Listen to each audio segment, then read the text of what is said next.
How to draw graph. ठीक है भाई, आ जाओ। सपोज करते हैं मेरे पास एक इक्वेशन दे रखा है x plus y is equal to 10। क्या दिया है?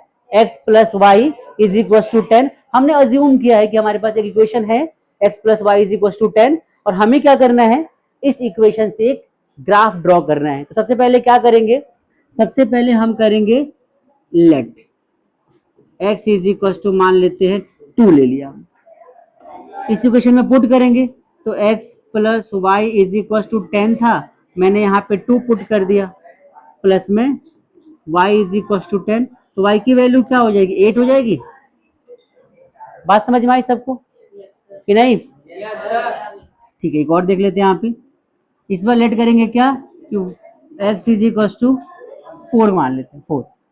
ठीक है, तो देखो x plus y is equal to 10 था, तो यहाँ पे 4 रख दिया, प्लस में y इज इक्वल टू 10, तो y की वैल्यू क्या हो जाएगी, 10 minus 4, y is equal to 6।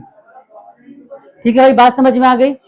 अब इससे बना देते हैं टेबल, और टेबल बनाने के बाद हम ग्राफ को ड्रॉ करेंगे, हमेशा याद रखना। सबसे पहली बार ध्यान से देखो, तो मैंने बनाया टेबल, टेबल अच्छा से बन जाता है, यहाँ से ये लिया और हमने यहाँ पे कुछ ऐसा बना दिया। ठीक है, ये हमारी x की वैल्यू, ये हमारी y की वैल्यू। x हमने क्या अज्यूम किया था, 2 अज्यूम किया था, y की वैल्यू क्या आई थी, तो x हमने 2 ले लिया, तो y की वैल्यू क्या आई थी, 8। फिर x हमने क्या लिया, अब सोच लो 4 तुम x ले रहे हो, तो y की वैल्यू क्या आई हमारी। ठीक है भाई, चलो अब इससे हम बनाएंगे ग्राफ। ठीक है, ध्यान से देखो, तो सबसे पहले हमने यहाँ पे एक लाइन ड्रॉ कर ली ग्राफ के लिए, ऐसे, और एक लाइन ऐसे। ठीक है भाई, समझ में आ गया सबको?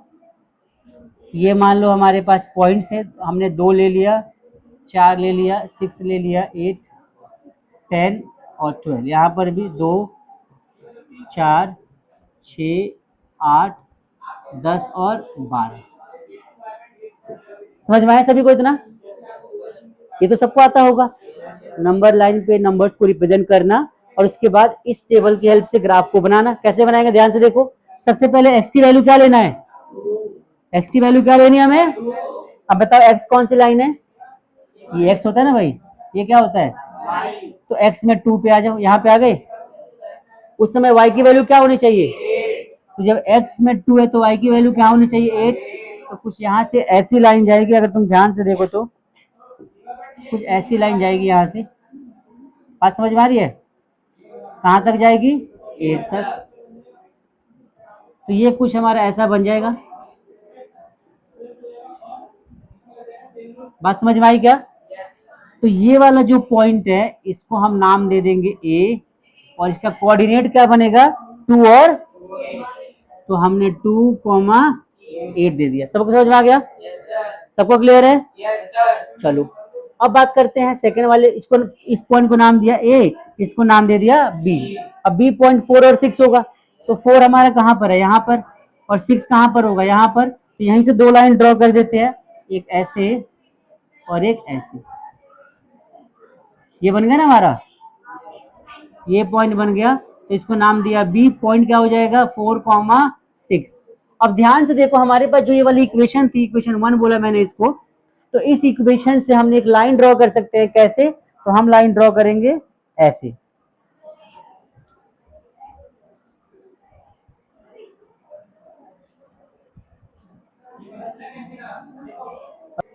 समझ में आया सभी को? ध्यान से देखो, क्लियर हो रहा है?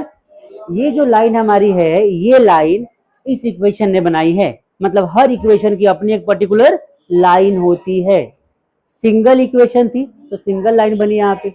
अगर हम एक और इक्वेशन बनाएंगे तो एक और लाइन आ जाएगी हमारी। अब दोनों लाइनें कैसी होंगी इस कोऑर्डिनेट ज्योमेट्री के ऊपर, इस कार्टेशियन प्लेन में लाइनें कैसी होंगी, तो वो तीनों में से कोई एक लाइन होगी, या तो इंटरसेक्टिंग लाइंस होगी, कट करती हुई जा रही होंगी, या फिर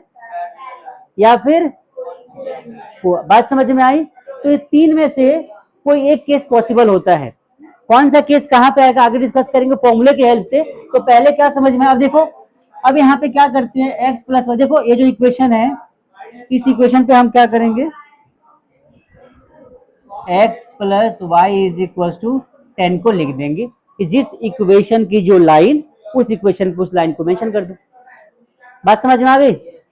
ये होता है ग्राफ बनाना। समझ में आया सबको? ग्राफ कैसे रिप्रेजेंट करते हैं, किस तरीके से ग्राफ को बना सकते हैं। क्लियर हुआ सबको? पक्का? तो आप इसे नोट करेंगे